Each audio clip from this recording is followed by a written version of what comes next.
You.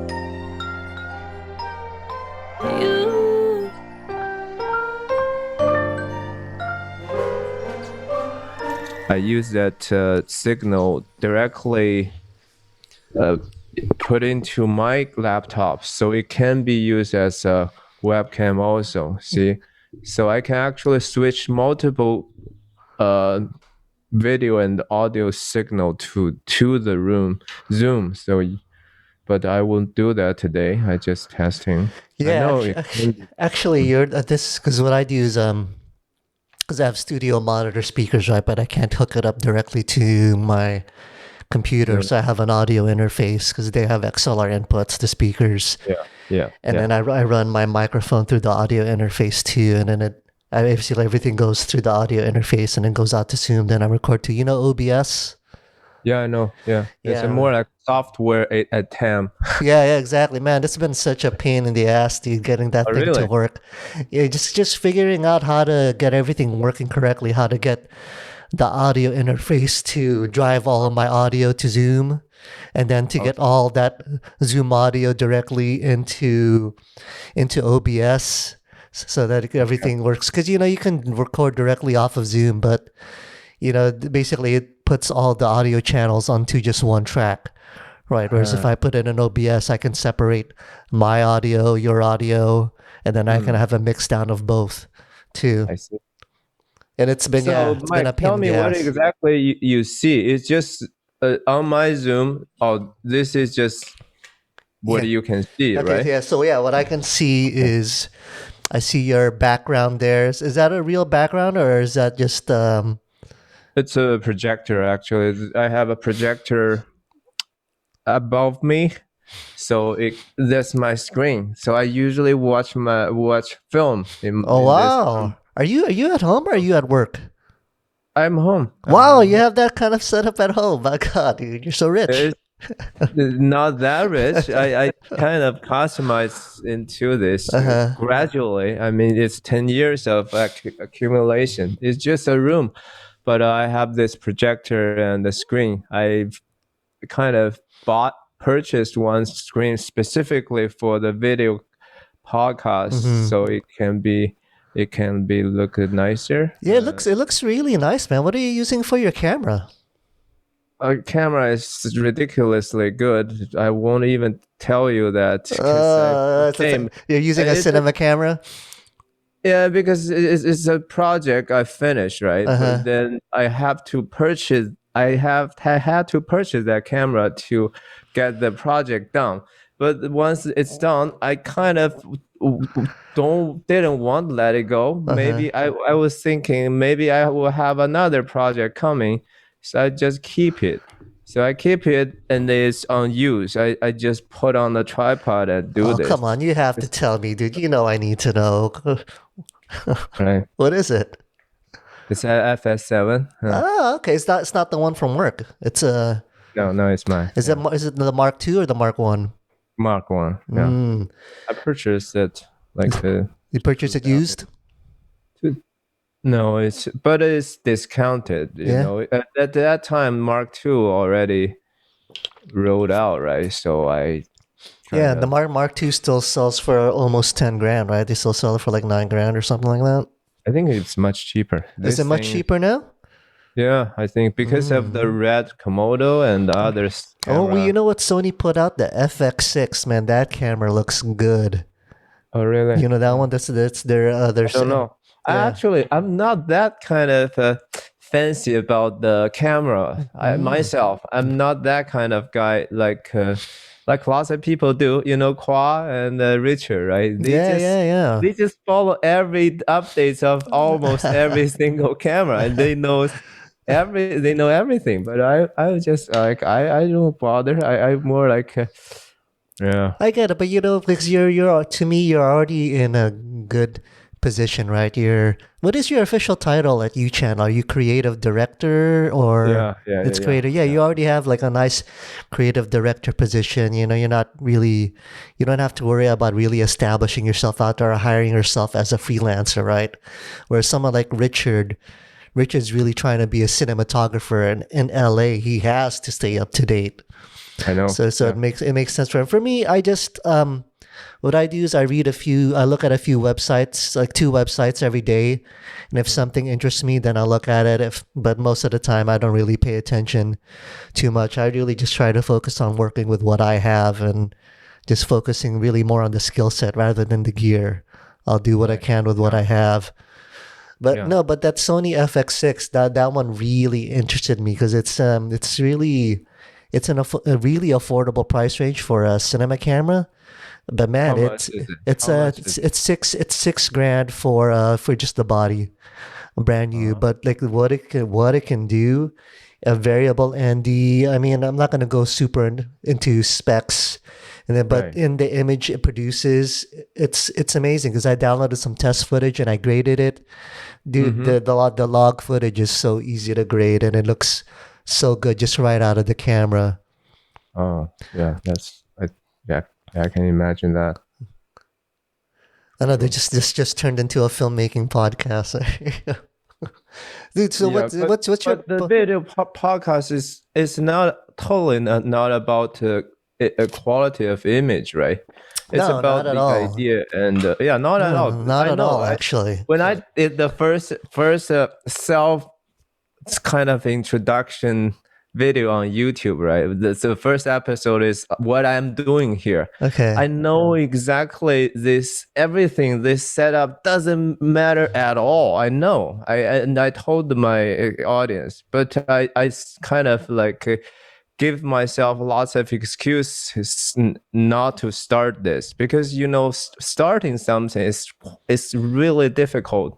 I have to prepare myself like mentally, right? And all kinds of you really have to answer yourself why I'm doing this. And I think for months I kind of try to dissuade myself to do this, but like it's not good enough and stuff. But I still building up those stuff, right? And I think it's more than a mental process than really a setup and the physical stuff. You know what I think? Because I know exactly what you're talking about. I think that's very much the filmmaker's mindset. I know before I started doing the YouTube thing with my wife, one thing she always complained about is, oh, Mike, you always have to make everything so perfect. You always have to make it as good as because when we're growing up, we're trying to be filmmakers. That is the job, right? We try to make everything as good as possible. But you know what I've learned on YouTube? I mean, especially for podcasts, but on YouTube, honestly, the video quality, it's secondary. It's not the most important thing. It's really your content. Maybe not even secondary. Yeah, man, I know it's like third, fourth, fifth. Yeah. It's really just, how your content, do people find it engaging? How consistent are you, with it? And then with podcasts, even more so, right? People listen to it.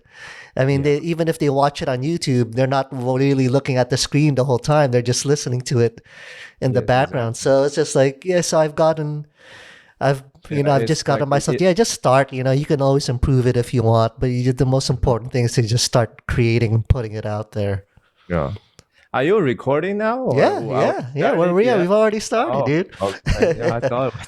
No, I like this. It's like more natural because to me, like the podcasts I like to listen to is just like this. It's just a conversation. It's genuine sharing. It's like very personal and very truthful. I think that's why. And sometimes people try to find the similar life experience, like what we just talked, right? It's like why are we doing this? How can it be more like helpful to others? It's like we share our experience, what we can do otherwise. Well, why are you doing it? Why did you start the podcast? And what's the name of your podcast anyway? I know it's all in like Chinese. So searching, but it's in Chinese. It's in Mandarin. If you happen to have any.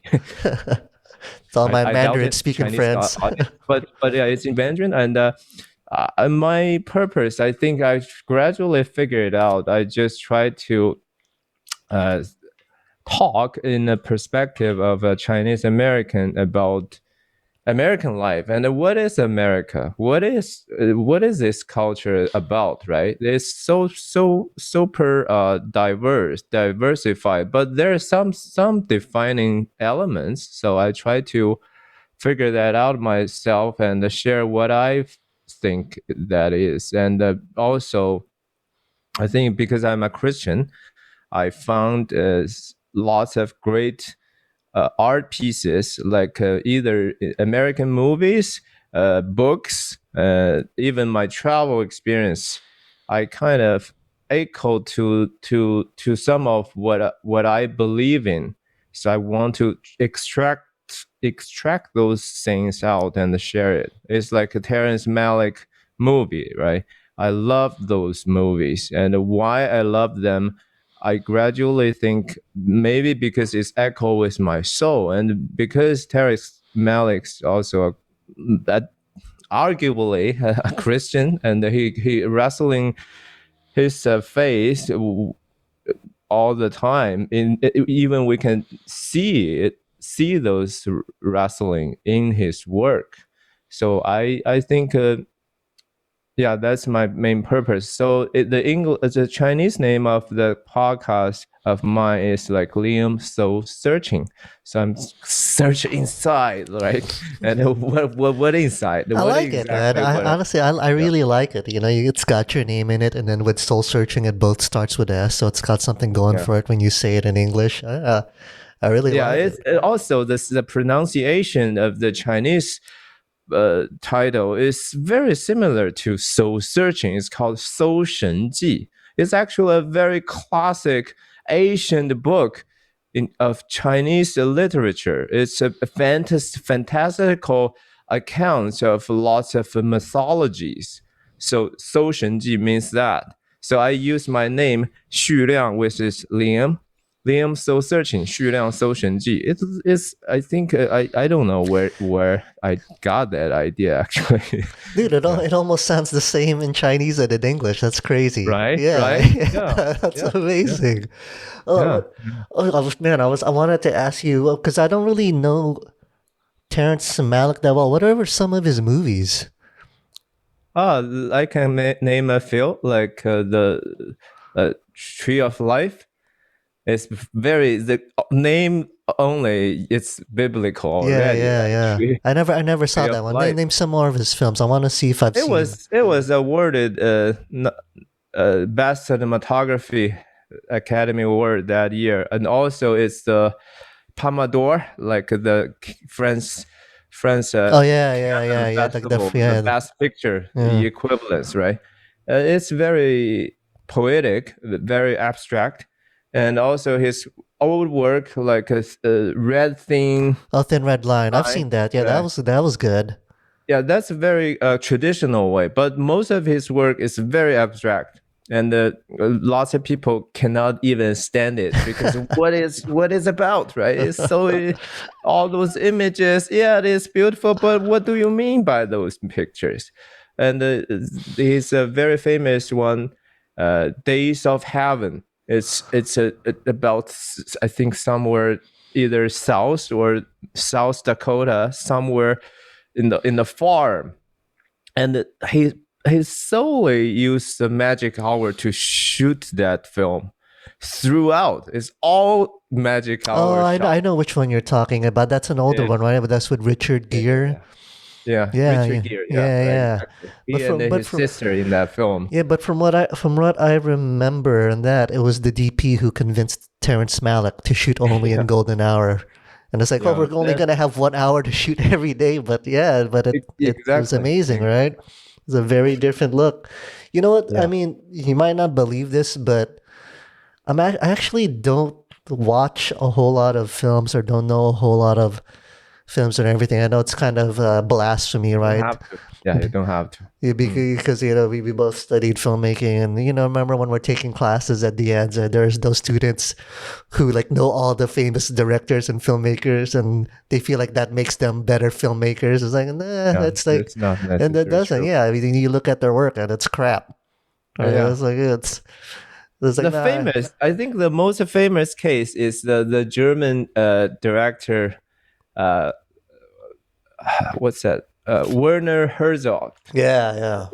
Grizzly He's Man. like he never watched a film until he's 15. He never even know it existed. Then he started, and I think, yeah, probably I can do it. Then it's become a world class documentary and a feature director. And he's So, I mean, I've right? seen him pop up. Like, did you watch The Mandalorian? No. He's in there That's as an TV actor, series. actually. Oh, really? Yeah. Dude, you haven't watched His Mandalorian? accent, Yeah. his accent should be fun. Yeah, his accent and his face. It's just he's such a character, right? So he essentially just has to be himself the way he talks. So Mandalorian's good. Yeah, Are you Star Wars. you're not into any of that, like Star Wars and Yeah, comic because book I don't have movies? time for TV series. I Yeah. think, yeah, it's very time consuming. But I recently watched two Oscar nominee is No Man Land and Minari. Uh, the reason I watched them, I think, partially because they both of them were directed by Asian filmmakers. So the first one, No Man Land, was directed by Chloe Zhao. Okay. She's a Chinese. Then the Minari was directed by a Korean director. I think Lee Isaac Chong. Yeah, that's his name. Does that matter? Does that matter to you if the filmmaker is Asian? Is that something I you think try to go out of your I'm way? just very curious. I would like to see how they perceive this land, and how they break in, right? Because if it used to like be like no Asian filmmakers whatsoever. They all usually are special effects department. They're like Stunts. technical stuff, right? Yeah. But barely there's actors, barely, right? And even directors in this high level creativity is absent. So I feel like very curious to know how they did it. Even I'm not necessarily have to aspire to that, but I just feel this urge to know the behind scenes story. Yeah, I guess it's really interesting. Chris, my wife, she's been really trying to get me to somehow reach out to Filipino immigrants over here and kind of capture their story, kind of like what you're doing. You're Yeah, you should. exploring your experience here in America as someone from Right. China, and she really wants me to, profile the Filipino experience. Not Filipinos who grew up here in America, but Filipinos who moved over here, and just kind Yeah. of document their experience here in America and kind of What do you making think about videos. that idea? I think it's Well, right? I think it's a great idea, honestly. Because but where I'm always conflicting is this. I've never been the kind of guy. I don't like. Talk to people. Yeah, that's why I'm doing this. No, I don't like. I don't like getting attention or focusing on something just because it's Asian or just because it's Filipino, right? I just want a good story no matter who it is, whether it's Filipino, whether it's, white, black, Mexican, well, it doesn't matter. I don't like breaking things into categories because just I feel like, I hate okay, that too. okay, I'm only gonna get attention just because it's Filipino stuff. Then it's like it should be just because the work is good. Well, does it? A good story is a good story. But I do get it because, you know, if like for your case, I'm sure there's like tons of people in China, and I don't just say that because China has 1 billion people over there, but Yeah. because I'm sure they really want to know what life is like for Chinese immigrants in the States.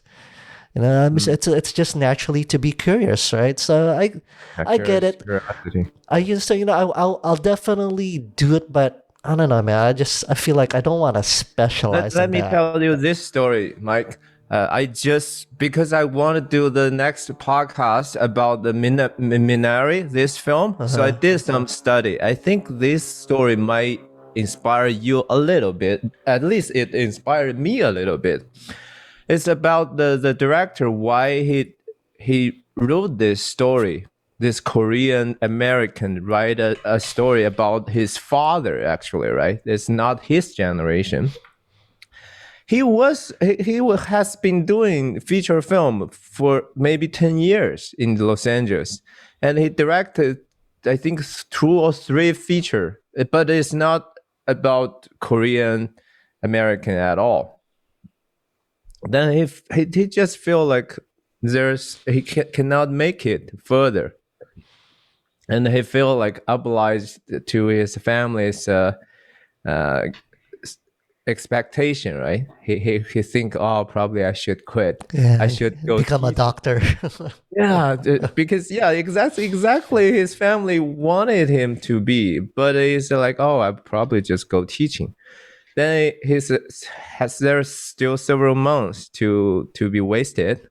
He sat in a coffee shop, and he has no idea. He had no idea what to write, and he lost his inspiration. Then this little bit, I don't mysterious. He heard some sound. It's like there's a word called he heard Willa Nather, or it's a name, Then he just went check out that name. It was a American writer, female writer in 1930 maybe. Then this director, this Lee, he read one line of her writing. She said, "You something like that is like you can." Oh, I start to write until I stop admiring. When I start remembering, it's like she felt like all my life I have written a story I'm not familiar with. Why shouldn't I write my own memory? Then he saw, she became such a success after she had that realization. So this Korean American feel the same. Yeah, probably maybe I stopped admiring those people. I feel like, oh, like maybe you admire Quentin Tarantino or whatever, the great ones, right?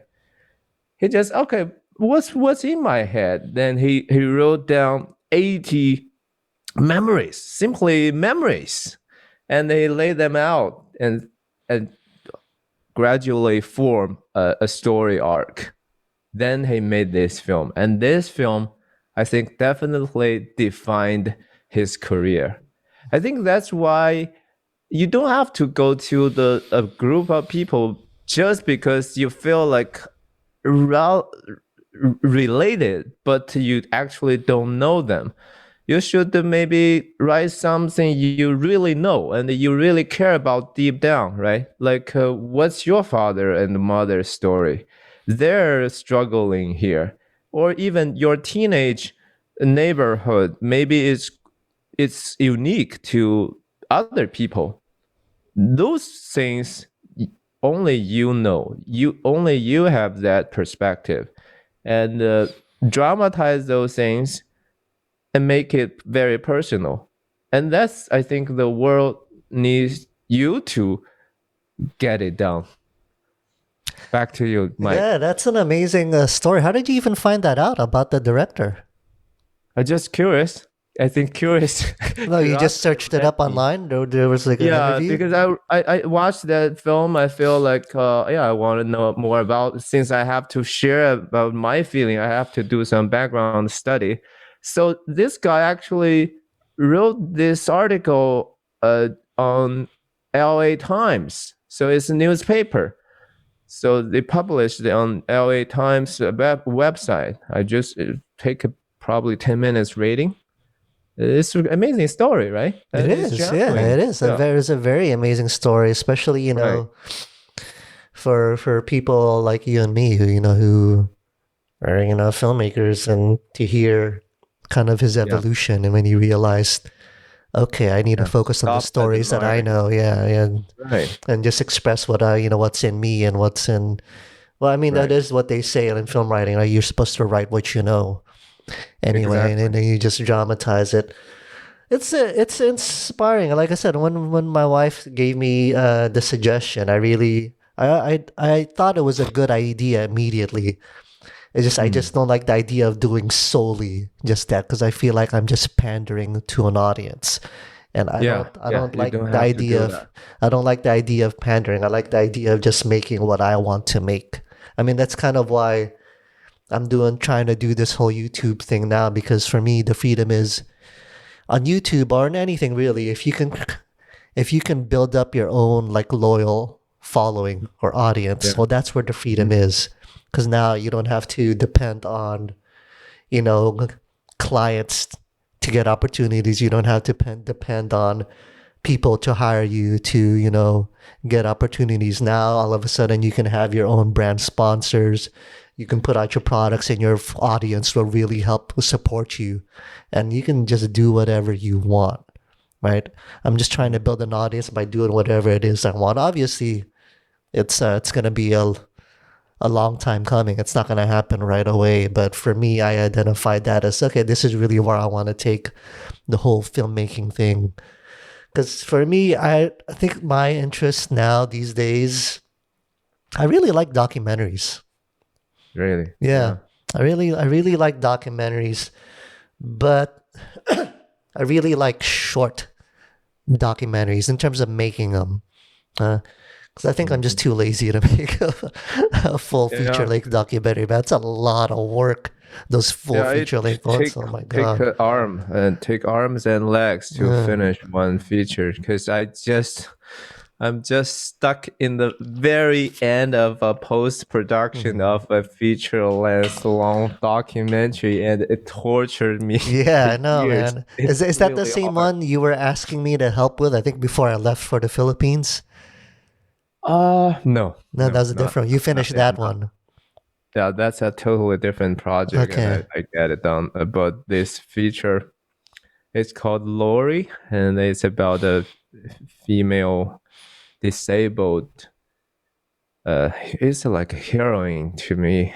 She's a, but yeah, because of all the communications and it involves too many parties, and I'm kind of not fully Mm, equipped with mm. all the skills and even yeah, especially skills and experiences.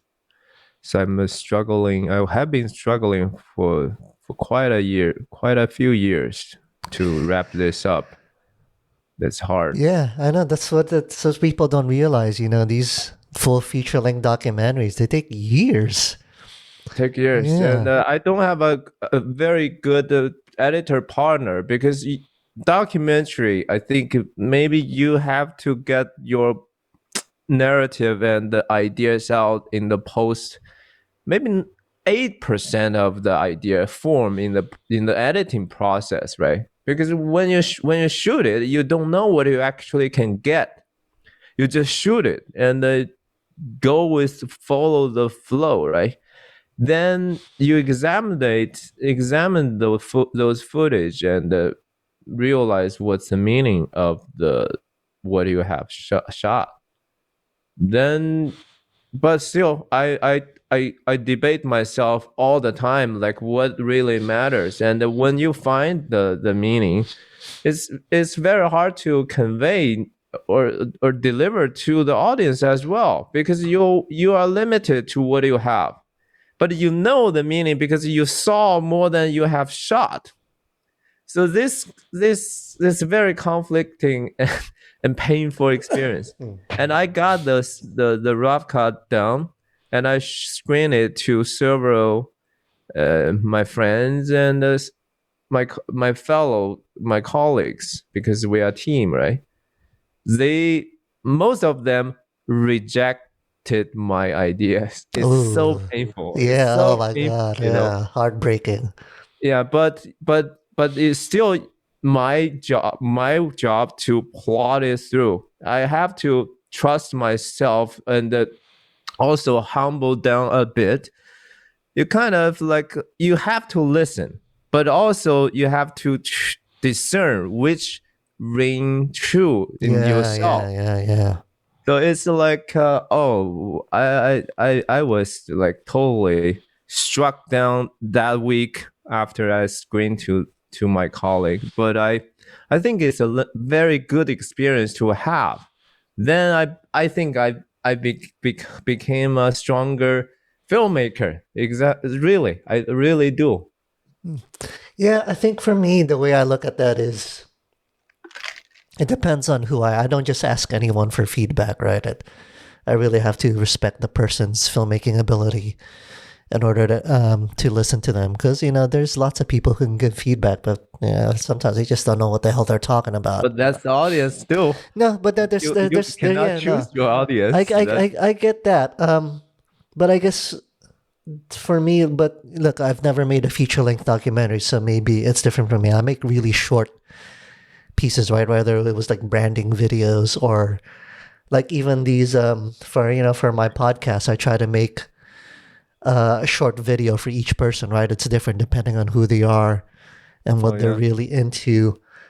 I really mini bio is like yeah. It's almost because I enjoy the small short projects because it's like you said, with your feature length documentary, there's so many moving parts, and then there's when you, it's true that because when filmmaking, it takes a team, right? It takes a village to really make something happen. But while I accept that as true, what also happens is when you start bringing other people on, it just becomes so complicated in order to get anything done because you're having to coordinate so many other people. Now you're relying on another person's availability, right, and schedule, and that's what I don't like. But that's life, man. It is life. Is not easy. It's not. It's not easy. Yeah, but I can accept that if I just keep it small, just me, myself, or me and two other people, it's not. Maybe it won't be as good as if I brought in a crew of 10 or 20. But I'm okay with that. I'm okay with it. But as long as I'm still able to really express the story that I want to express the way I see it, then I'm okay with that. Even if I know like visually it could be better if I brought in a super experienced cinematographer. But usually it doesn't. It's not the highest priority in documentary anyway. Documentary is about I think it's about a meaning. It's about the message itself, right? Then as a filmmaker, all we need to is like how we can visualize that idea. But like you said, the documentary don't need a army to produce. I mean, even for Werner Herzog, he usually just go with 3 people, including himself. Like one guy for principal photography, the other maybe as backup. Also, he himself do the sound. Like I did in Laurie. I just work with Richard. And I'm also sound guy. I'm also a director. I'm also the interviewer because you have to constantly engage with the people you're shooting with, right? Otherwise, they are not experienced. They just don't know what to do. Then I have to make them comfortable as well because you don't want them like fake themselves. Like you don't want them to be an actor. So you really don't need that kind of logistics luxury. But in the same time, it's always work with people. Like even the subject you're shooting, they are people too. They have all kinds of weakness and defective. You have to work with them. So working with crew and working with the subject, it's basically the same. It's just a mutual respect and pushback if they across the line, right? But in a calm manner. That's life, man. You've grown so much since the first time I met you, and you've come such a long way in that. Yeah, exactly. I still. Actually, I was telling my wife about it the other day because she's like, "Who's Liam again?" She didn't really. You never met my wife. I've only ever told her about you. and I was telling her the story of how we first met on Alexandra's project. And you were the DP, Yeah, Alexandra was the director, yeah, and you were yeah, just shouting at Alexandra because you wanted your idea, not her idea. And then I had yeah, to, totally. yeah, at the end of the first day, you and I had a talk, and I was telling you, hey, Yeah, man, I still remember that scene. Yes, it's interesting. It's but you in know, outside that stripper bar. yeah, and I Uh, had a talk with you. Hey, it's like you realize it's your job to make the director's vision come true. You can't be, but yeah, to your credit, you really took that feedback very well. And then the next shoot day, you were a completely different guy. And now I see yeah, you really just took that lesson home. And then I remember the first time we met up again, it was like years later, right? We were both out of Deanne's already. I think you were at U Channel, and then you asked me to come help you shoot something, and I realized, oh wow, Liam is yeah. so different. He's so calm now. He's great at talking to people and working with crew. It's like it was so Oh, thank amazing. you so much. It's No, man, still not. it was so amazing Yeah. for me to see. I was like, oh wow, it's like it almost gives you hope for humanity. People can change and grow because most people don't Yeah. change. Yeah. Yeah, I basically, I think I still need more growth. But I agree with you. Like I change inside somehow, maybe a little bit, but it's already show in the matter of how I work with people. I think this does matter a lot. This is Oh yeah, so, it's everything. When you're working with a crew, it's yeah, everything. yeah. It's like how you can, and it's also a skill, right? It's Oh, communication. definitely. Yeah, it's definitely Yeah, a it skill. has to be learned. Like you.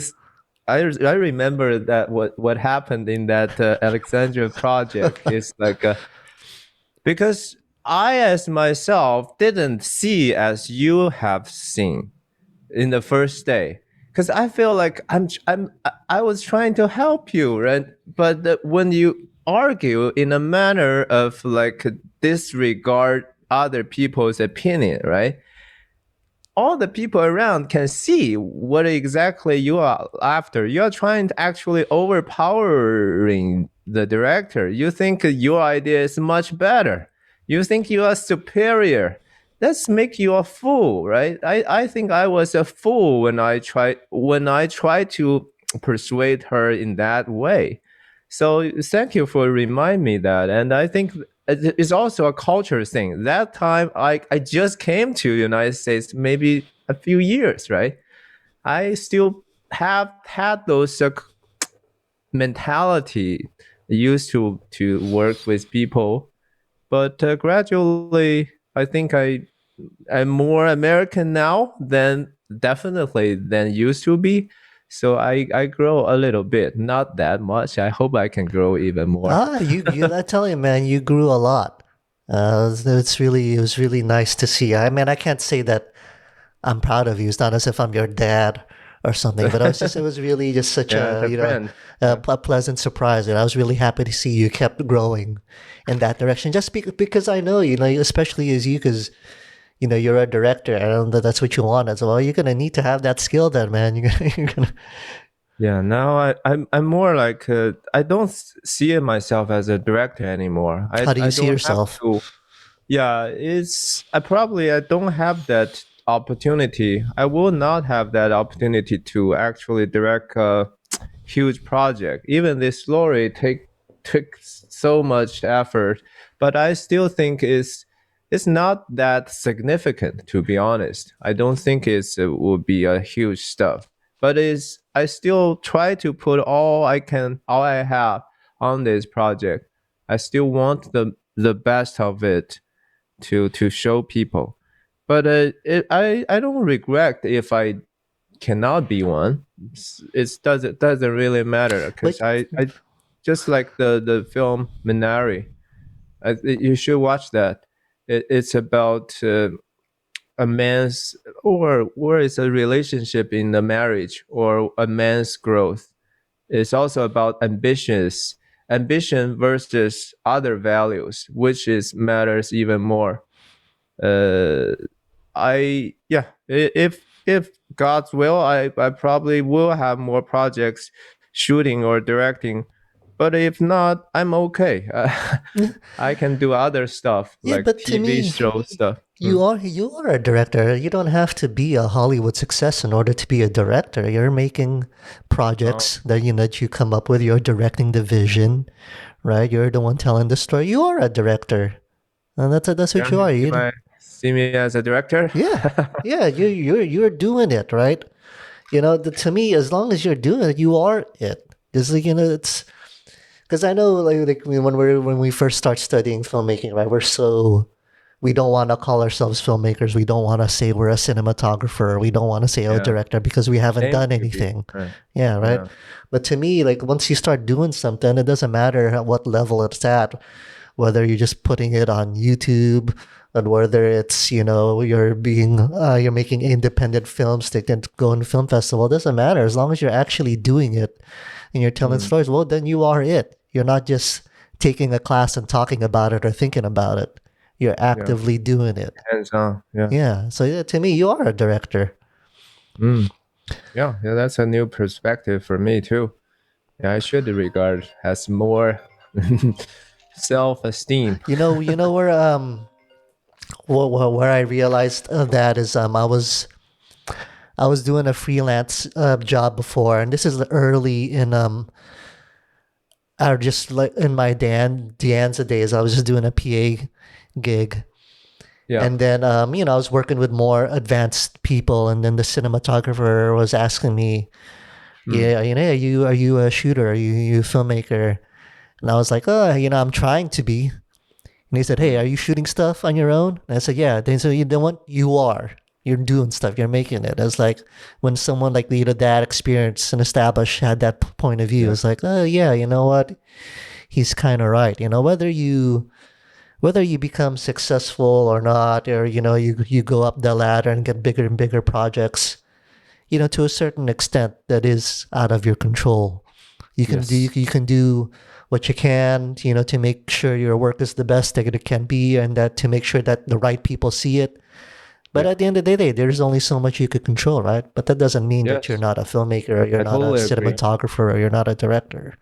I totally agree. I think it's general in life is the same philosophy. It's like you can only control what you can offer. Like right, what we can work, how hard you can work on something. That's how what we can control, and we always should put the best I can we can do on the work. Other things we don't have really much control. Like even, I mean, look at those great works. Some of those greatest movies at their time, they are like a flop. They are bombed, right? They bombed, and they are not well received. So what? It tested by the time, and people gradually realize, oh, there's a great value in it. I think in general in life, the same thing. No matter what kind of job, if you decided you're gonna do it with your full heart and full strength, right? Mm-hmm. Otherwise, we're gonna regret for we hadn't put enough effort into that. That's a shame. That will just eat at us. That will make us really miserable and resentful. Yeah, Mm, that's what drives my wife crazy. Is mm, that whole if you're not putting everything into it, because she feels like that's for a long time. That's the way I was, with my whole filmmaking and video thing. She felt like I'm mm. not putting everything into it. I don't have a direction, and I guess it would be accurate for me to say maybe I didn't have a specific direction. Really, I was just too vague and too general with what my goal was. Right, but I would say not since we started doing our weekly vlogs. I don't know if you watch those, but I watched yeah, a we see few. how we set a goal every week, right? Hmm. Like for me, that really helped me a lot because it made me think about, okay, what the hell do I really want to do with this, or what am I trying to build towards? And that's where I read this great book. It's called From Good to Great. So what the book is about is Who's the author? oh man, I don't fucking remember anymore. You know what? Let me see. I might have it here on my phone. Let me check real quick. From Good to Great. Yeah, From Good to Great. Because I took a bunch of notes about it. Let me see. Books. Good to Great. Jim Collins. Is the cover orange? I think it's called Jim Collins. Good to Great. What's the color of the cover of the book? Red, I think. Yeah, reddish orange. Yeah. Yeah, that's gonna be it. I know what the book is about is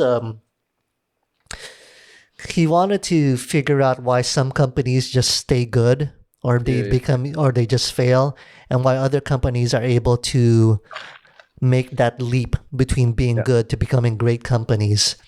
So he's like, I think, I don't know how many years he spent on it, but he identified 11 companies that had they were in very similar situations, very similar opportunities.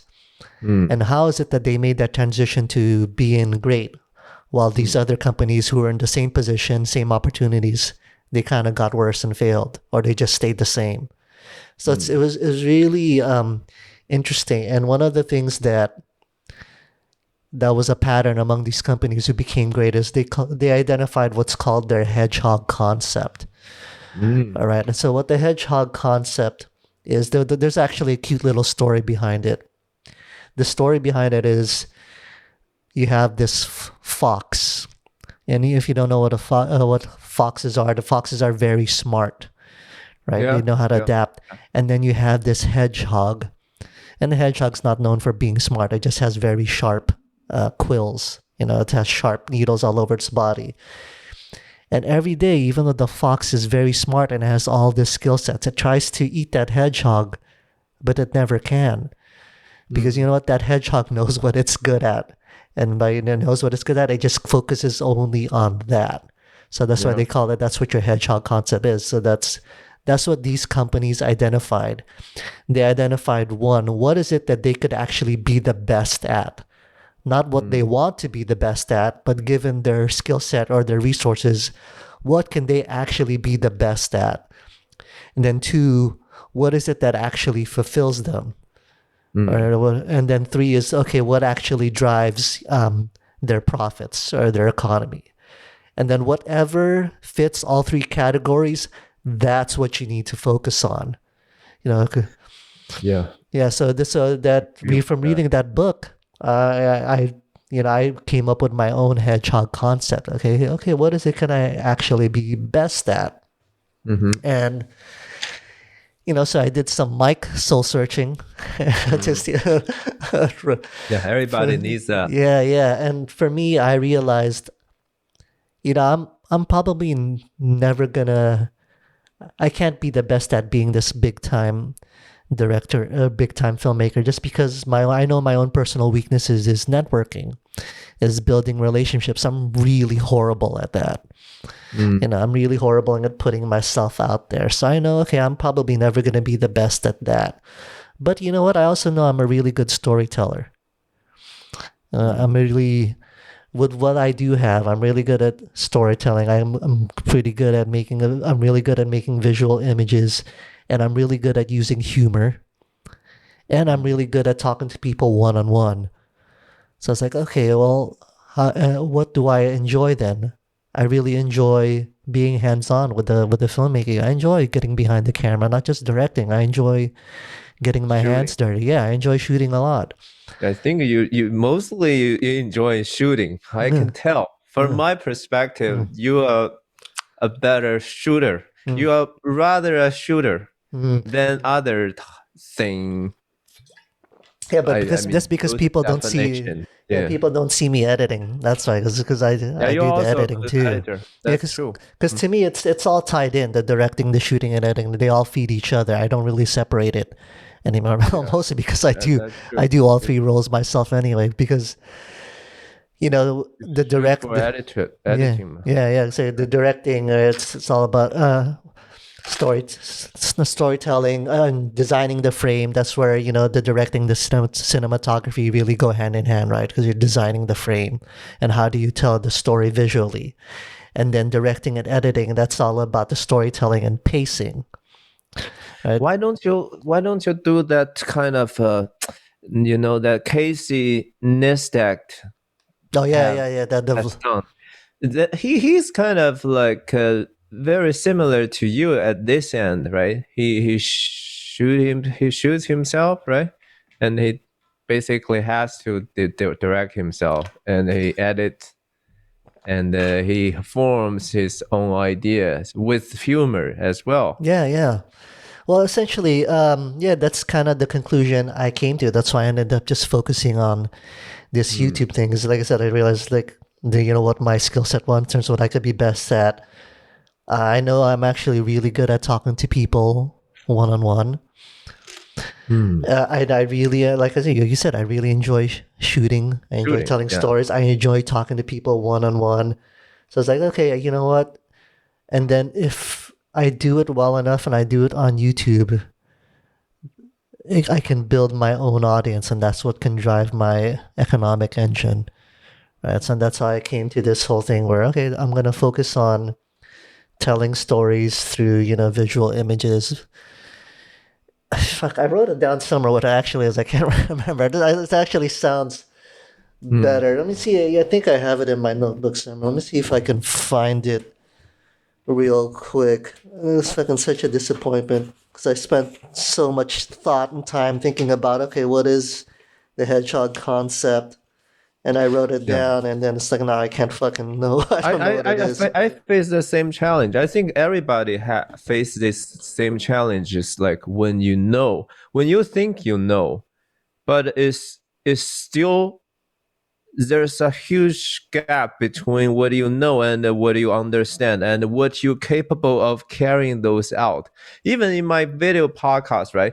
Sometimes I feel like I already know this topic so well. I think I have all the talking points in my head. But once you have to write them down, you feel like, oh, it's still very vague. It's still not had that clarity yet. Then I wrote them down.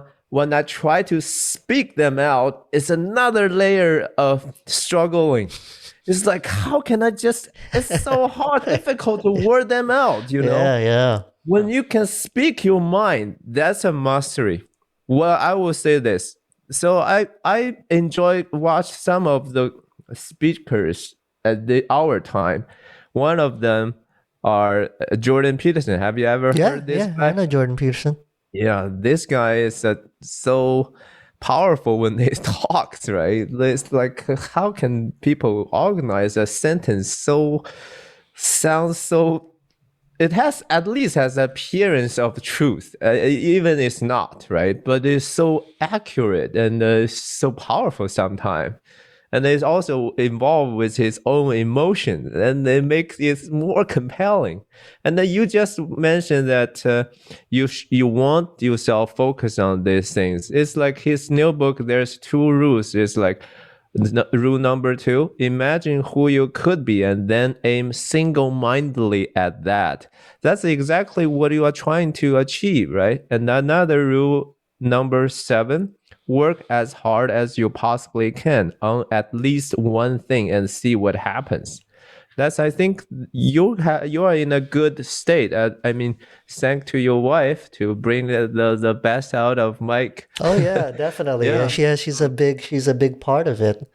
right. Because when you get married, the timeline for you achieving what you want becomes a lot shorter. I want to say it does become shorter, but it becomes more well defined. Because before I got married, my timeline was just any time before I die.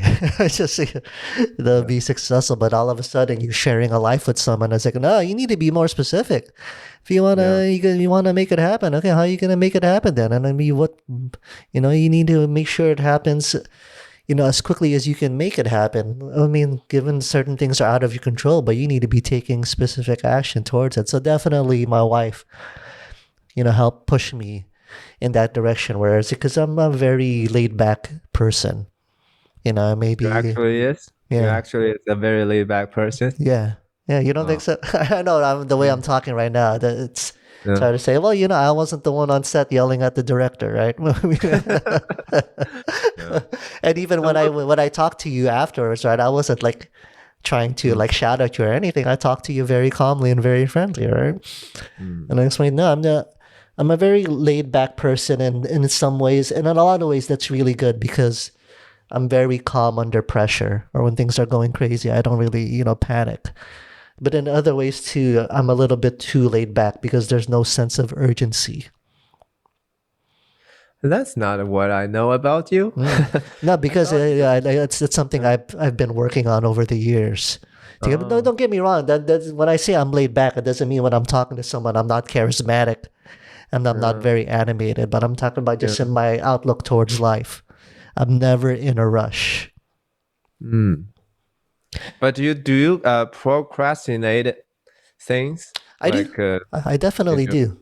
I mean, I guess I definitely do. The only time I don't procrastinate is if I really have a project, because I know, I mean, a lot of projects are made in pre-production, right? Whether that project's going to be successful or not, it's all in pre-production, and you can't take that shortcut.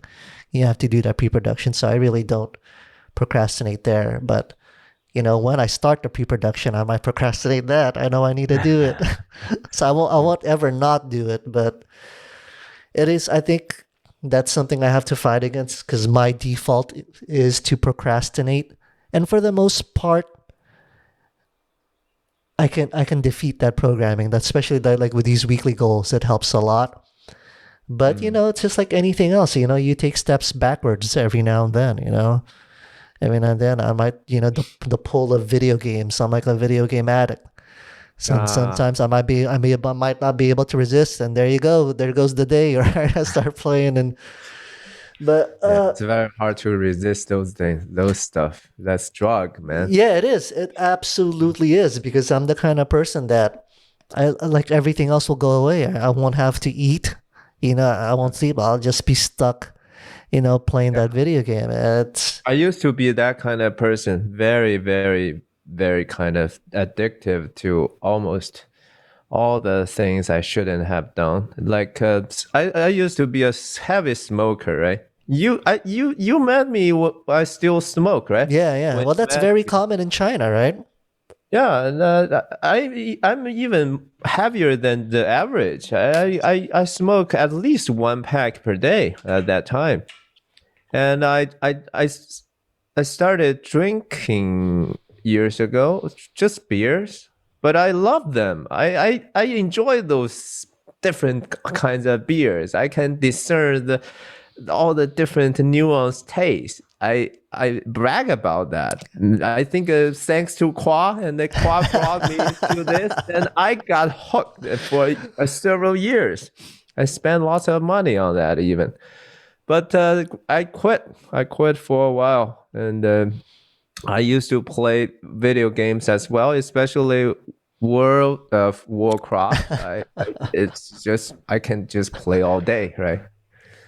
But yeah, I stopped doing that. Maybe because of my children. Maybe because I'm too old to to. I don't have those luxury to waste my time.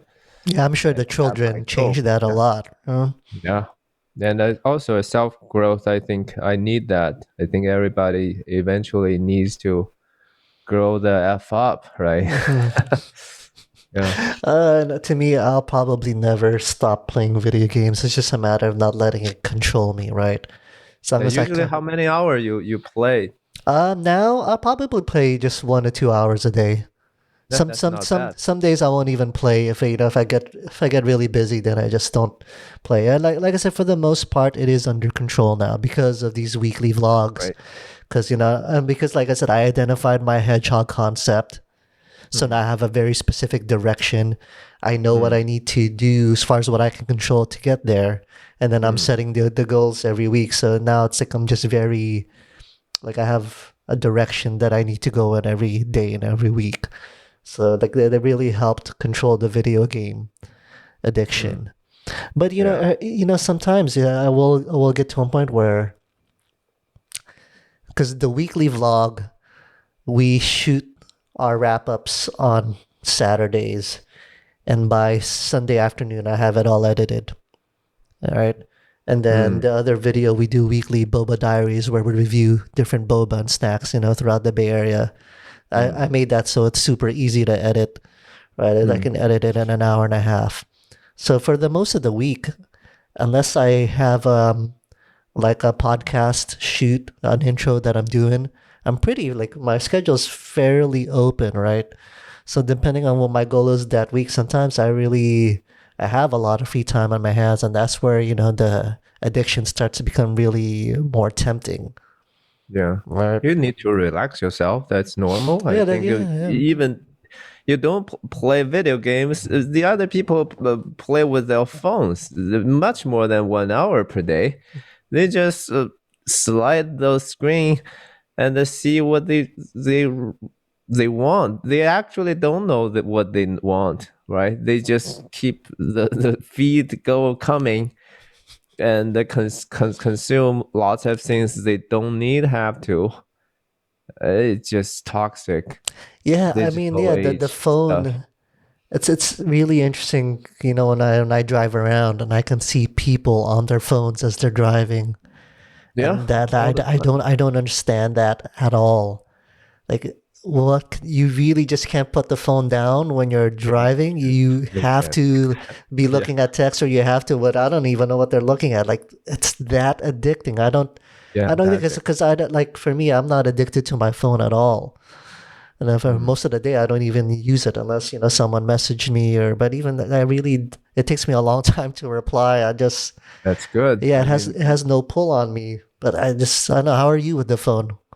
I'm pretty addictive to that too. Sometimes it's just out of nowhere, the anxiety of not listening to something, not watching something. I need to put some content, like while I'm driving, right? So the podcast is not open. So I don't want to listen to radio. So I feel like, I should have put something on the speaker. But do I really need that? Probably no. Why shouldn't I just maybe keep quiet, right? And then be alone with your thoughts. Yeah. What's wrong with that? Nothing wrong. But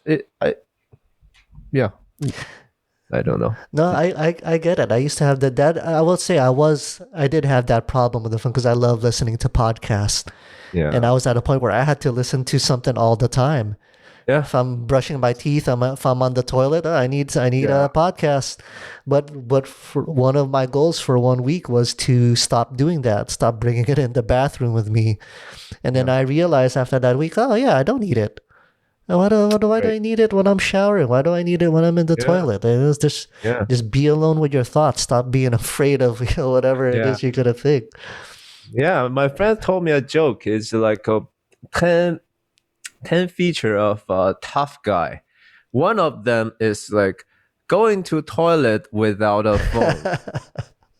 If you have this kind of guy, it's very hard to make them change their mind. They're very tough. And they are very strong. Oh well, yeah, it's true though. But I guess I did have a problem with the phone with that, but I've never been I don't have a problem with putting the phone down when I'm in bed or when I'm having dinner with my wife. I don't even bring my phone. I make sure that's far and away because, that's our time together to talk and to eat. She used to have a problem with that. She said something she really still struggles with, the phone addiction, and she's trying to find a ways that works for her. She's really improved in terms of not using her phone when we're eating. Used to be a big problem, and I used to get on her case about it a lot. Yeah, great. It's very hard. Yeah, but and something she's working on now is not looking at her phone when she wakes up. She puts a timer. She puts a 30-minute. First thing I try to grab my phone. So now she puts a 30-minute timer before she can reach her. For me, I don't turn my phone on. When I wake up, I always try to do something first. And I'm not saying it has to be super productive. It's not related to Filmmaker or anything. It could be anything, like I'll exercise, or I'll wash my face first, or I'll do anything. I might even just read a couple like blogs, first filmmaking blogs, to see if there's anything interesting. And then after like 30, 40 minutes, I'll turn on my phone. Yeah. But it doesn't matter anyway. It's not as if I ever have messages because, like I said, I'm really bad at keeping relationships built. But how's your relationship with your wife? Oh, the relationship with the wife is great, honestly. Yeah, it's that's great. most important relationship in your life. So it is important, but you know what? I learned when I lived overseas by myself for 7 years. Don't get me wrong, like girlfriends and wives, it's great to have it, but what really makes like your world go round and make your life feel full is having good friends. For me, anyway, that's like having really good friends really kind of completes your life because with your girlfriend and your wife, there's always something a little extra there, right? you guys can get into arguments over things. It's like it's super personal because you guys are just super. Your lives are so connected. Whereas if you have really good friends, that's like one worry you never have to worry about. You're not gonna be fighting over finances with your friends or things like that. And that's where I'm really bad is keeping in touch with friends. Like, look at that. Like, this is the first time you and I are talking in like 2.5 years. Oh, really? Yeah. Right. It's that long, huh? Yeah. See, I didn't do anything to keep the relationship built. Yeah, but then thanks for the social media. Then it occasionally it reminds us, oh, there's a guy. I should have probably say hi. yeah. No, I mean, and that's what I found for Instagram. If someone like me who's really bad at keeping the relationship built, I found it's an easy way to, just like you said, kind of like a little notification every now and then. Hey, I still exist. You can comment on someone's post, like someone's post. After 2020, I really have a few people I know they pass away. So, and it's sometimes it's shockingly they are shockingly young, and you never know. So, yeah, especially after the pandemic, right? We should cherish our friends even more. Yeah. So that's why there's this great. Have you ever watched this series? It's a documentary series. It's called The Long Way Round. It's Ewan McGregor and his friend Charlie Borman. They travel around the world on their motorcycles. Have you ever heard of it? No. So they've done it 3 times. The first time it was called The Long Way Around. They went from England all the way around the world to New York. And then the second time it was called The Long Way Down. They went from the top of Scotland all the way down to the tip of South Africa. And this last time, they called it The Long Way Up. They went from the tip of South America all the way up to Los Angeles. And I love it. It's really great. It's these 2 best friends who just ride their motorcycles and go on this long journey, and they experience the cultures of, these different countries and locations that they're going through. But what happened between Long Way Down and Long Way Up is they kind of stopped keeping in touch, Ewan McGregor and Charlie Borman. They hadn't talked to each other for years. And then Charlie Borman ended up getting in a really bad motorcycle accident where he almost died. And that's where Ewan McGregor realized, oh, you know what? Like these friendships that people you're really close to, you really have to take care of them. Because like you said, you never know what could happen. A lot of young people in 2020 who passed away. So yeah, so after I saw that, I had a best friend who was living in Vancouver. He was my best friend when I was living in the Philippines, and we kind of fallen out of touch for the past 4 years. So I just made an effort to reconnect again, and and now for the past 2 weeks we've talked once a week, and we're kind of, because one of my goals this year is to learn how to play the guitar, learn to play 5 songs on the You? guitar. Yeah, You? yeah. Ah, And he's play one. yeah. Well, I'm getting there. I'm getting, I'm getting Yeah, I there. used to play guitar too. Yeah, yeah. So he used to be in a band, and then he plays guitar. And when we're in the Philippines, he was teaching me how to play the guitar. So now once Uh-huh. a week we're like going back, and that's how we're reconnecting every week. He'll teach me how to how to play a song, and we just talk and reconnect. Yeah, yeah. As long as make your friends feel more fulfilled and you feel more fulfilled, that's always a good thing to do. Yeah, like I said, to me, good friends is what really completes that circle of life. Mind you, don't get me wrong. I love my wife. I don't know where I would be without her, and she Yeah, definitely from my completed view, me it's like in sure, a different way. friendship. I sort of like prioritize the relationship in my view because I'm a Christian, so God, family, friendship. That's in that order. So I skip the God part because it's very hard to define, right? You can regard it as the best possible good or whatever the abstract idea is, or it can be very personal as well. But the family comes before friendship. That's my principle.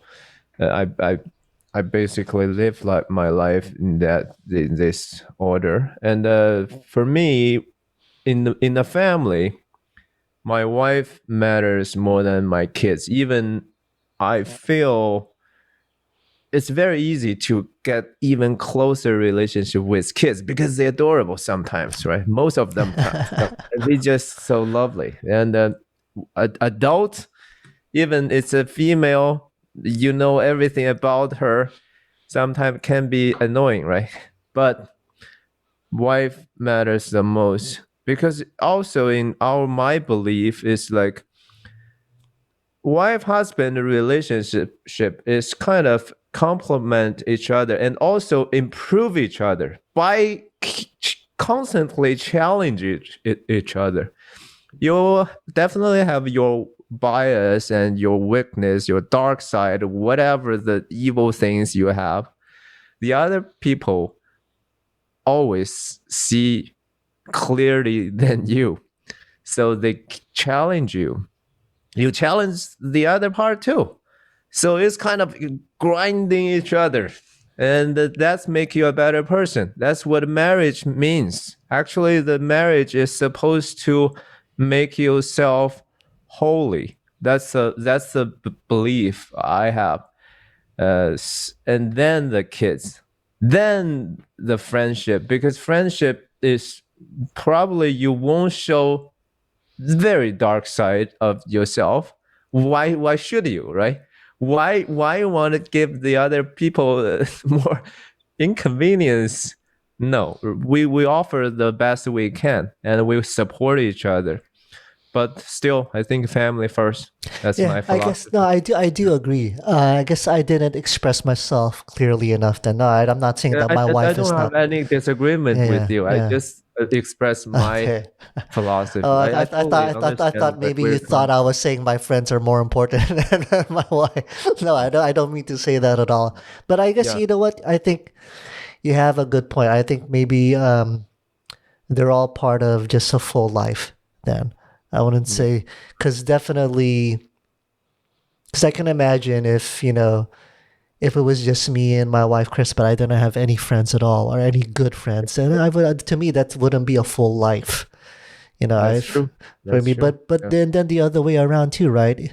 Let's say you have like great friends, you have a good 2 or 3 that are really your best friends, they're like family almost, Yeah. but yet you Yeah. don't have your significant other, you don't have anyone to go home Yeah. to. Then you know that you're also missing Because it's something there also as a well. commitment. Yeah, It's like yeah, your friendship, you can only commit to a extent they won't push you out, right? yeah. Even if you want, like I will take care of you 24 hours. Your friend probably no, that's too much. I don't need such a friend in my life, right? Then it's families like you commit to each other all the time. Whatever, whenever the other part needs you, you have to be there. That's your responsibility. then yeah, that's I think there's a huge distinction between these two sets of relationships. You know what's interesting? What you said is like you prioritize your wife first, because this is something I read about before. Is when obviously we don't, me and my wife don't have kids, and I'm not sure if I honestly, I guess I would be okay with one. But they say what happens a lot, and then more so with women, is they forget that they're wives. They just focus on being mothers once they have kids, and they forget that, oh, there's a relationship with the husband too that needs to be taken care of. So that was very interesting that you were very aware of that already. Is that something that you already knew right from the moment you had a kid, or something that you realized as your I don't kids got worry about older? that. Actually, I sometimes maybe I was wrong, but I try to divert my wife's attention away from me a little bit. Actually, then this fit conflict that task, right? But it's not true. Actually, I think it's not competitive. It's compatible totally, and it for a family, two adults. I think for kids matters is so important, right? Because kids also observe parents as their perception of relationship means. Otherwise, they don't know how to interact with the world. They learn from parents how they negotiate, how they respect each other, how they can form a partnership by almost anything. I mean, you know how hard to keep this two people world, right? You actually you have to negotiate everything with your wife. Is that true? It's true. Like even when should the breakfast should be served? Who should do it? Who should do what? And who should do in what kind of temperature or salty extent, or if it's spicy or not, right? Where it should be put on? Should we eat on the table? Should we eat on bed? And who's gonna wash the dishes?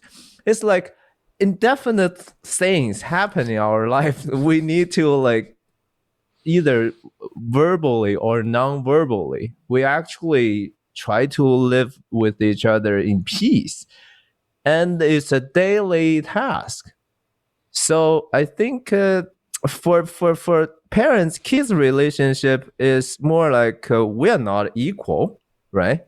We have to teach them those things, and we definitely not their friends until they can grow up enough to be a friend of us. I definitely don't regard my kids at least like 5 to 8 years as a friend. I have this responsibility to make them a qualified adult someday. That's my job. So I don't worry about your wife maybe pay more attention to kids, because that's also your job too. So you kind of team up and try to do this job together. It's like a film crew, right? You cannot separate the producer with the director. You have to work together. Yeah. So don't worry, get some kids. Maybe I'm not just I'm joking. No, Yeah. trust me, man. We get that from everyone, especially her family. They always want us Yeah, to we're Asian make people. grandkids. Yeah. I mean, I just when I was younger, I thought I wanted 4 kids because there was 4 in my family, right? 4 boys. Oh yeah, yeah. But now that I'm 40 years old now, right? And my wife and I have been together for, let's see, we're going on 15 years. Oh really? Yeah. That long, huh? Yeah. Right. Congratulations. Yeah, thank you. Yeah, it's really kind of bizarre because I never thought I would be with someone this long, to be perfectly honest. Because I didn't have any of the emotional tools or relationship tools to sustain something like this. I didn't think. But yeah, but now, because it's only now that we're older, obviously we understand the finances that it takes to raise kids. But also, I feel like now it's only like the last 2-3 years that we really realize what it is we want out of life together, and we're really chasing after it now. I just feel like, man, you throw a kid in the mix, it just makes it even more difficult. So I was like, oh, you know what? Maybe a dog won't be so bad. Just having a dog would be okay. And I might, because I'm already 40 and I don't feel that urge to have a kid. You know, so it's like I'm starting to get more and more okay with the idea of not having it. But that being said, my wife really does want at least one, and I'm okay with that. Yeah. It's, I don't know. I I just know. I used to have the same view. I didn't believe I would have kids in my life at all when I was younger than 35. I thought it's not necessary at all, and it's such a burden, right? It's just cut off so much fun out of your life. But I just speak for myself. I think that was a bad choice. If I could choose, I would have kids at a younger age because I think it will help me to grow faster, and it will make me a better people. Because I enjoy this life totally. I never regret have those kids. I wish I could have more, but like the financially, energetically, and all, yeah, I feel like okay, yeah, that's well, enough. you have 3 kids, right? But yeah, I'm not trying to judge anybody's other's choice. I just share my own experience. How did your Yeah, kids make you a better person? because when you look at a kid, you see all the possibilities in a human being. It's like when we are 30, we're still when you were 15, let's say, you think the world is that ahead of you, right? You can choose any way you want. You have indefinite choices, and you can be whoever you might be. It's always possible, even. But when you get 20 or 30, you feel like, oh, there's not much choices anymore. And your destiny seems halfway done. And then when you got 40 or 50, I think to put it in the extreme view, when you're 80, let's say, you have only one choice. It's like pass away, right? So with human being, why we are human being, not human becoming, right? We actually want something becoming. And when you see a kid and, and it's yours, and it's inexplicable because you didn't actually put lots of effort to make that kid. You just make love. Then this kid just give birth, was given birth. This direct relationship between you. Then you wish all the best in this being to become something. And this is mystery stuff. I don't know. That's why most of the parents, they love their children full-heartedly, right? They wish you the best. And in order to achieve that, you have to become more responsible, right? You want to set at least a not that bad example for the kid. In order to just make your life work, you have to work hard. Like keep your family in order, right? Clean our room, like make our food more delicious. You have to work around the clock to make your kids feel the life is enjoyable. They can pursue a thing that worth pursuing. All those things is it's just categorically just push you to a better person. Believe me. But not necessarily happen to all people. It can make a worse people out of this because some people just give up, right? And it's still difficult. It's just like filmmaking. Even filmmaking can burn people out, can fries people. then what else cannot be, right? So it's up to you. So it's totally personal choice again. I get what you're saying. It's because like I said, definitely for me, getting married did that for me probably on a lesser level, not as much as a kid, but it definitely forced Yeah. me to grow up, and really start taking being more responsible. But I can only imagine having a kid. That it seems like that does that like exponentially even more, because now you're really financially responsible for this little being, and like you said, make sure that they turn into a good person, right? Yeah. That's really that I'm really It's glad to horrifying, right? hear. It's very sometimes it's for me. I used to view this. Oh, this is such a challenge. I can never face this straight on. It's so horrifying for me. It was. Yeah, I was so yeah. I guess for me, what's more horrifying is the financial aspect of it. Um, I don't have any fears about trying to raise the kid right. I feel like I'm a good person, and I've done enough soul searching and enough struggles to realize, the important lessons in life, and the important struggles that everyone needs to go through. You can't at the same time, you can't take all the struggle away. There's growth in struggle. Things have to be earned, right? I understand that well enough. It's just more so the financial stability that kids require. Now I'm kind of like, because for me, my whole life, at least the filmmaking thing, it's just financial stability has never really been a priority. It's just the priority was becoming a good filmmaker and becoming a good videographer and just trying to get good at that. But I would challenge you this, Mike. Maybe it's not 100% truthful. I asked myself that same question years ago, I think, maybe 10 years ago.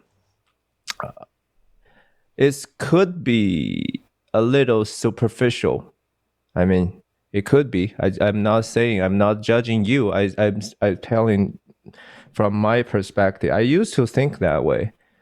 And I still sometimes pondering on this thought, like, why shouldn't I just chase my dream, right? but this dream sometimes it's how to word this out. It's like if you cannot actually fully achieve that dream, it's not a dream anymore. It's just a fantasy or illusion, right? Eventually, like in this country, people have this luxury to live a life like financially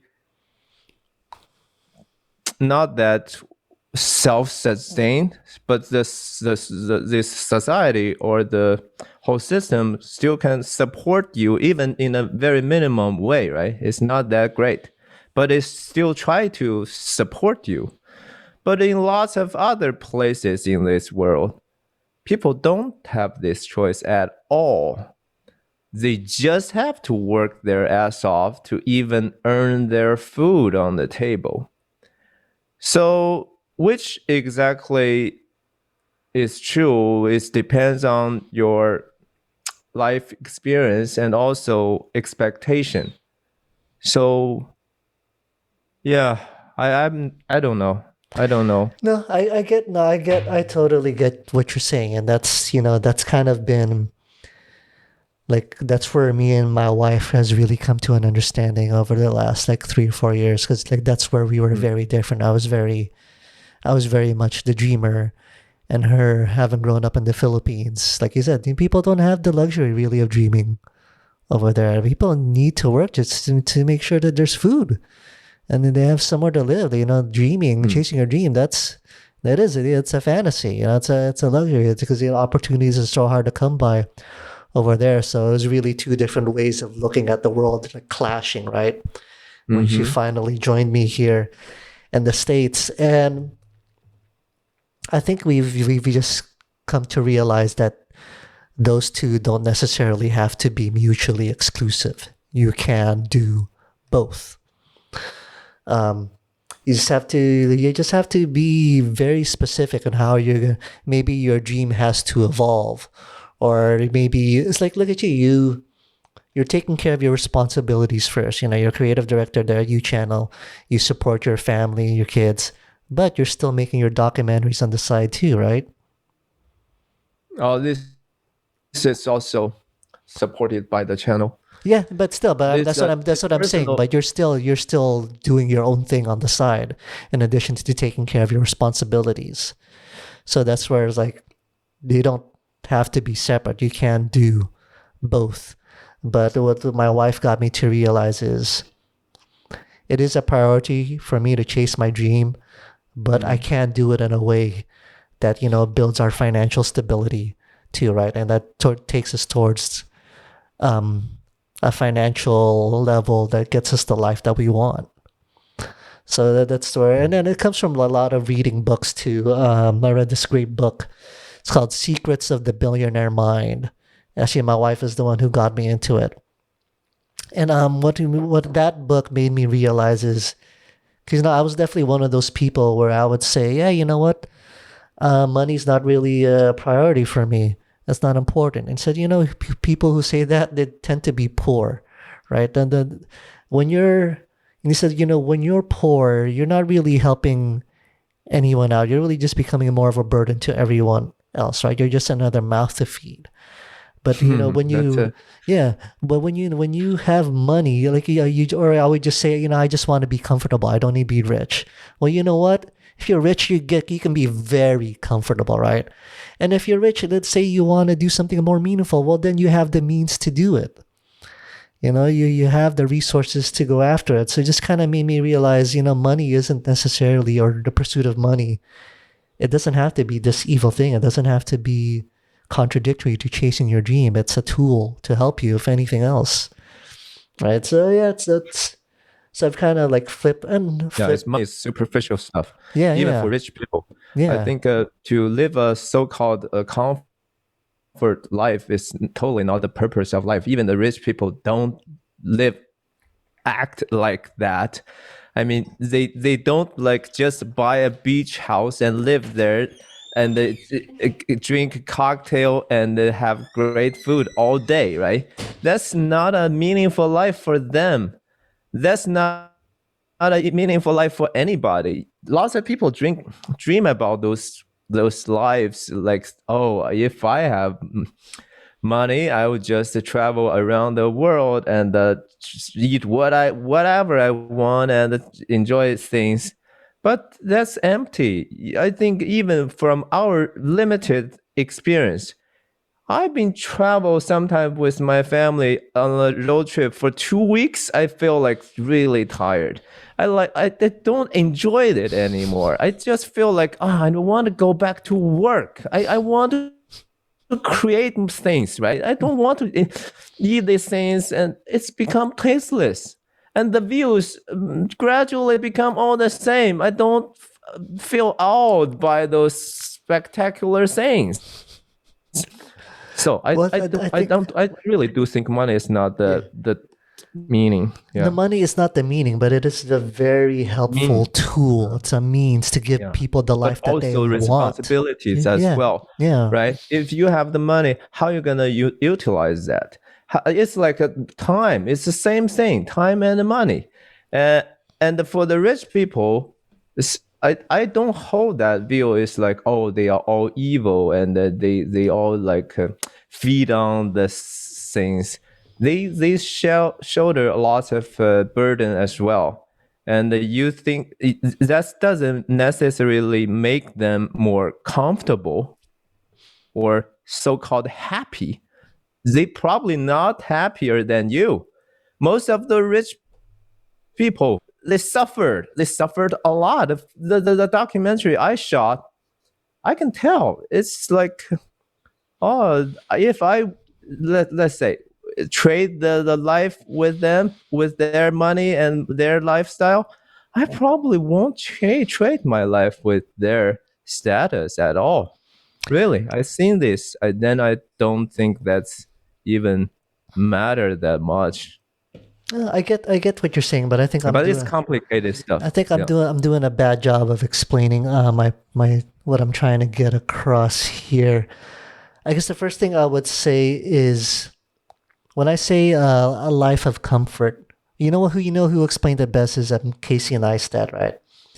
Yeah. When he said because he was saying he was at this party and he was talking to this one guy who was making $1 million a year, and this guy was so unhappy, and he's saying, oh, you know what, Yeah. money just doesn't I really think I matter at all. watched that. I just want to chase something. Know that. Yeah. Yeah, and then he pointed out Episode. that's complete bullshit, that money doesn't matter at all, because there are problems that everyone struggles with, right? Like you say, finding your purpose, finding love, just all the personal issues that everyone has, right? And then if you put on top of that, you don't know where you're going to get money to eat. You don't know where you're going to get money to pay the bills. And you don't know where you're going to get money, to pay your rent and other things, or to feed your kids. That's a whole other set of problems. When you have money, at least that half of problems, you don't have to worry about anymore. And that's what I mean about comfort, where you're not having to worry about all your finances are taken care of. You're not worried about how you're going to pay your mortgage. You're not worried about how you're going to pay for groceries. You're not worried about how you're going to, take care of your kids financially. That's what comfort is. It's not, lounging around the beach house all day. Necessity. You are saying it's a necessity. It's yeah, like exactly. So, I mean, but it's not one or the other. Does that worry you? I mean, is that your problem? Is that your personal problem? No, it's not my personal problem, because I've made it to the point where it's not a worry. I mean, even though I said money's not really that important to me, I've always been very responsible with it. I've always made sure that I have a very big emergency account, like that'll last for almost up to a year. And I've always invested. I've always been responsible, but it's never just been my goal. But now it's just when I read that book and being with my wife, it's just, I guess what in that book what they talk about is your financial blueprint, or being a good receiver, or because the thing is, it's like people, they don't, like, those people who win the lottery and then like 7 years later, it's a very common story, they're bankrupt, right? Because the way we grow up, where we get used to thinking of ourselves in a certain way, where we're used to just having a certain amount of money. Like, okay, this is what's right for me. This is what I'm comfortable with. So that's why when these people win the lottery, they eventually lose all that money because they're used to only having so little. So that's where it kind of just opened my mind. I need to open up my mind. You know what? I should be used to having even more. Yeah. So it's I see your point. I see your point there. Right? That's true. Because it's like a capacity of manage a bigger resource. Yeah, exactly. Like right. Prepare yourself to face a more challenging situation. Why those lottery winner?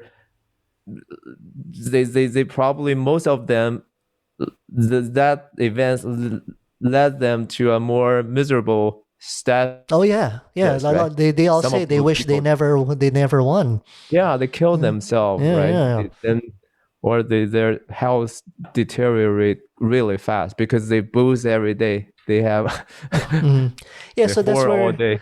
It made me realize my thinking was limited in terms of what I'm deserving of and what I can hold. So I should be comfortable with having more money, and there's nothing wrong with that, because I very ignorantly resented the rich. I thought, if you're rich, you're just, all you care about is money. You don't care about people, but that's not true at all. Money just magnifies whatever kind of person you already are. Yeah, you're exactly right. I think you brought up this film versus life comparison. It's pretty much the same thing. It's like, do this big crew, let's say, is a 200 people's crew. They are faced the exactly same challenge as the 10 people's crew, right? They are trying to define the scene. They are trying to make the scene work. And that idea, regardless of how many people you have, it's like, where's the idea? Where's the purpose? Where's the meaning of this? when it works, all the people on set, right? They know it works. I think you have the similar experience when we shoot something. When the actor, they interact in some way with the certain light and the certain pace, it touch people's heart, right? It make us want to cry, and we deeply immersed into that situation. We know it works, but it's so hard to pull off. I don't mean uh, the size of the crew. I think life is pretty much the same. You made the great point. Is like we should prepare ourselves for a bigger possibility. Like, yeah, open it up. Maybe it can achieve even a satisfying goal. But in any environment or with the means you have, that possibility always exists. It just take our heart and soul to find that. Yeah, it's just, yeah, I don't know. To me, like, this is something that, like I said, this is something that recently, it's only within the last year that I really started evolving on this, because that's something that has always been like a sore point between me and my wife was, the whole outlook on money. Like I said, we finally come to an understanding about that. And a lot of ways because of this book, kind of, it kind of brought us towards the middle, because, you can't be too far on each end. You can be too far in terms of chasing money, but you can also be too far in being idealistic and chasing your dream and not even caring about money at all. Like I said, they don't have to be separate pursuits. You can bring them both towards the middle. And let me ask you, how do you, these documentaries you're doing, how do you like find your subjects? How do you reach out to them and The say, hey, subject sometimes came to you. really?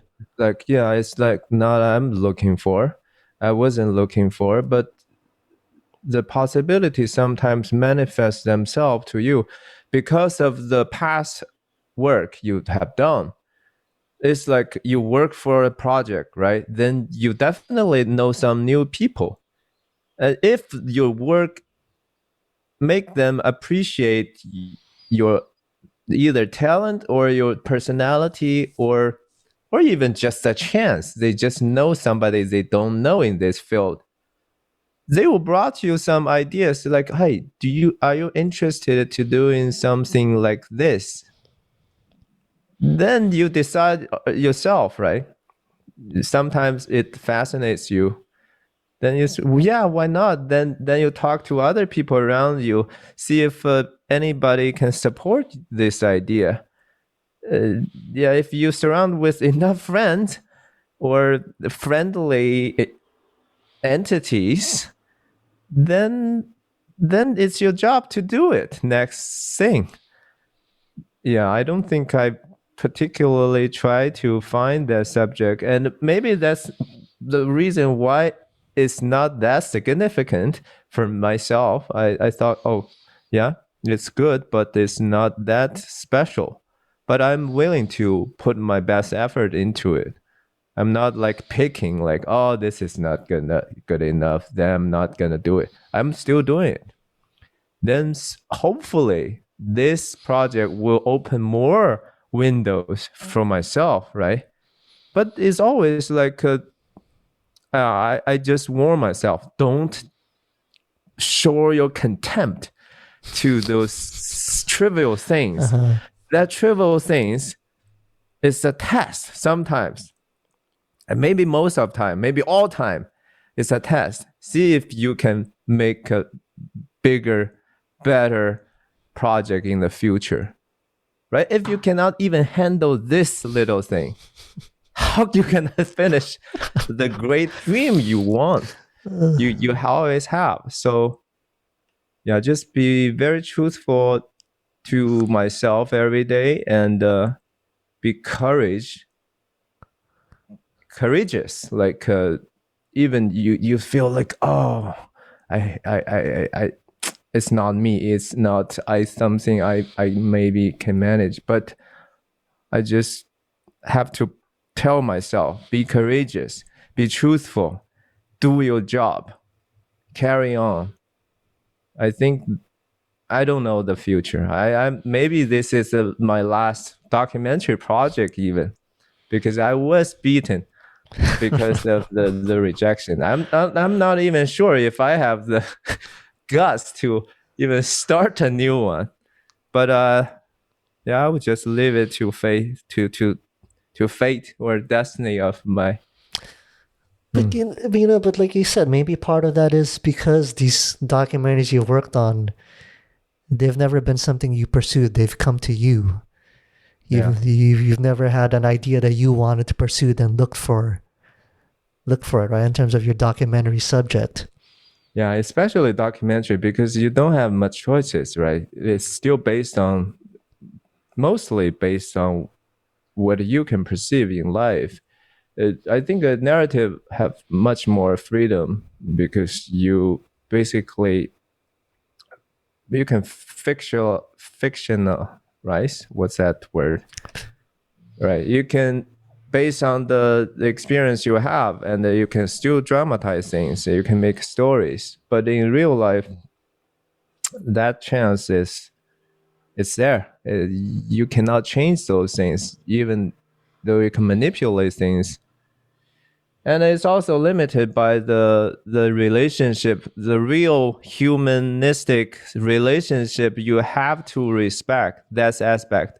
Let's say this story, it has a deeper meaning or multiple layers, but some of them are so sensitive and it can be hurtful for the subjects, for the people you work with.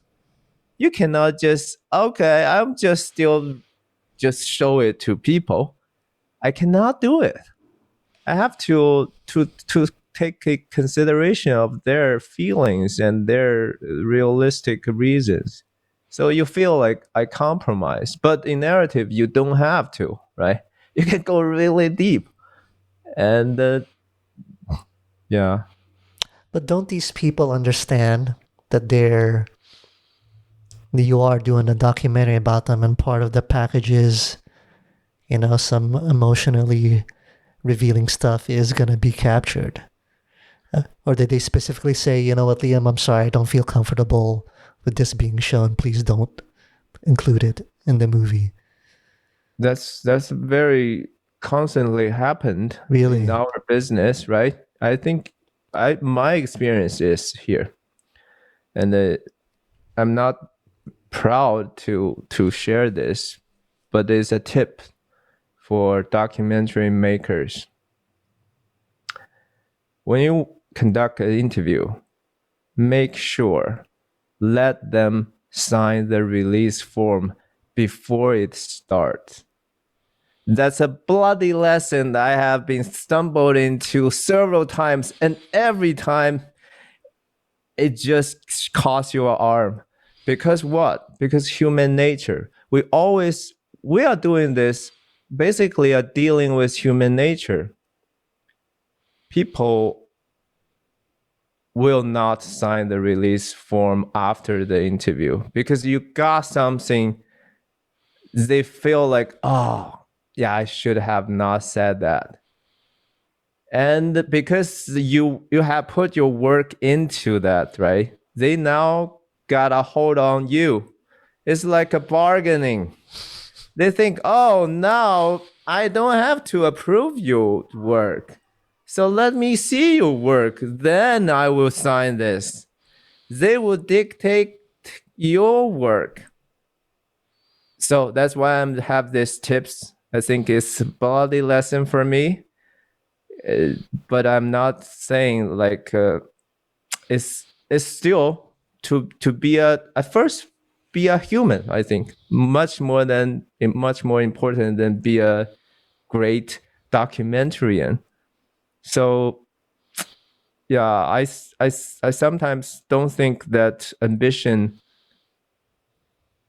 is more important than I as as a people, as a Yeah. empathetic, and It's a yeah, tough. I understand then their concern. Yeah, The it's a thing tough is, position to be in, man. right? Because you It know, is. then that's a very good tip. Yeah, to get that release signed right away. Yeah. Because I understand, definitely being respectful of their wishes and being a good human being. But at the end of the day, too, it's like, well, why is this documentary being made in the first place then, right? Because what's probably going to make the documentary more valuable to anyone who watches it is, being more honest with the ugly parts, Right. right? That's really what's But going to touch with people. Because, I mean, these ugly yeah, parts, you we all don't have want to. them. Yeah, you don't want to be in their mercy, right? But in the same time, still you have the choice. Once you have this signed form, you have all the freedom. Like then you think about their feeling. That's your freedom, right? But if you, let's say, oh, they gonna have the final say, then you probably lose all the possible creativity, and which is vital also to the project, right? You'd never want to be in that position, because I've been in that position several times. It's painful. Yeah, I'm sure. It's painful. Such a Yeah. painful thing. Yeah. Especially with a documentary, you can't go, I mean, you can't go back and shoot different things. So I guess you could go back, but it definitely puts you and paints you into a corner in the editing room. Yeah.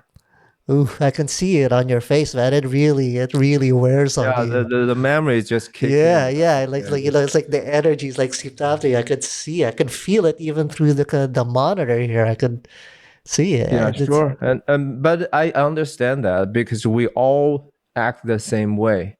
It's just human nature. It's like doing a business, right? You make a call or you make wait that call. It's always this. It has to something to do with power for sure. People are tends to weaponize whatever they have to get a hold of the other opposite position.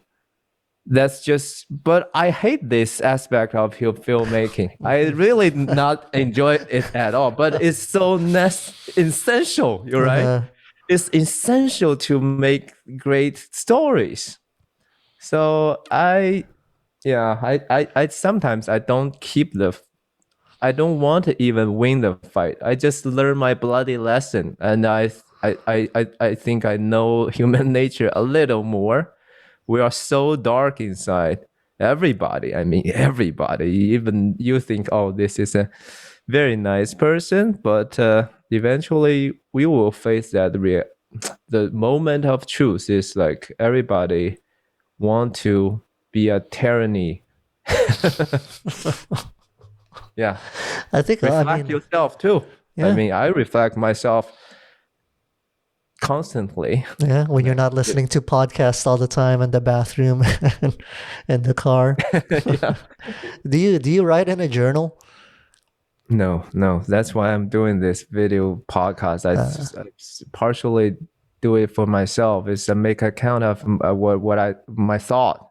Otherwise, it's too hard to keep account of myself. And even I do it for my children. It's like someday when I pass away, hopefully they will someday. What our dad look like in his 40s? Yeah, I'm sure it would Yeah, be here you go. really like if you think about it, it's such a gift, right? They can see their dad when he was younger, and there's going to be hours and hours of content of him just expressing himself and talking. That would be amazing, right? When they're 20, 30 years old to be able to watch this. Yeah, that's my desire too. I want them to know who I am, what person I am, what kind of person I used to be, and I also wonder what I will become. Because I in the first episode I said something is like I really want to see my old self today as a stupid f. Okay, then it means I grow the f up Yeah, in the yeah, yeah. later days. That will be amazing. I will not be ashamed of today myself, But I would rather be ashamed if I see exactly the same guy after 20 years still talking the same shit. That would be embarrassing. You know what? Yeah. Let me pee real quick. I'll be back. All right. Let me just pee. How about we just stop here? Because I think my wife texts me about something. I have to check Let's up with her. Let's end it here. We have to do this again, man. This is really fun. Yeah. So you think it's really fun? Yeah. I think I'm just so happy to see you again and hear from you. And maybe some of your struggle, we can talk about that more. My struggle as well. I still have lots of struggles. I think there's plenty to talk about. I definitely want to do this again. So what we'll do, because I do have a video intro for every single episode, right? Since I'm not really doing in-person shoots right now, what I'm doing, I'm just gonna do some sort of like After Effects template animation. So I'll email you. Just send me some pictures, and I'm gonna get them animated. After Effects. What's that you need me to do? You need me to do something? Or? No, I'll just email you and I'll just need you to send me like 10 pictures, and then I'm just gonna put it into an After Effects template and make for a nice intro. I'll do that. Thank you for doing this. I mean, no, this is like I said, this is part of my Hedgehog concept. That's why I do this, right? I get to have the one-on-one conversation, and then the intros. That's where I get to flex my filmmaking muscles, the storytelling. Cool.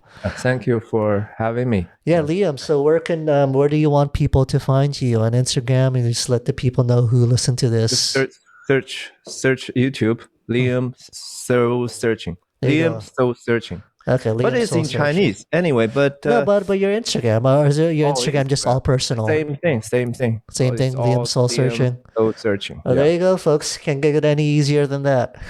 Yeah. All right, Liam. It's good talking to you, man. Take care. All right. See you, dude. All right. Yeah.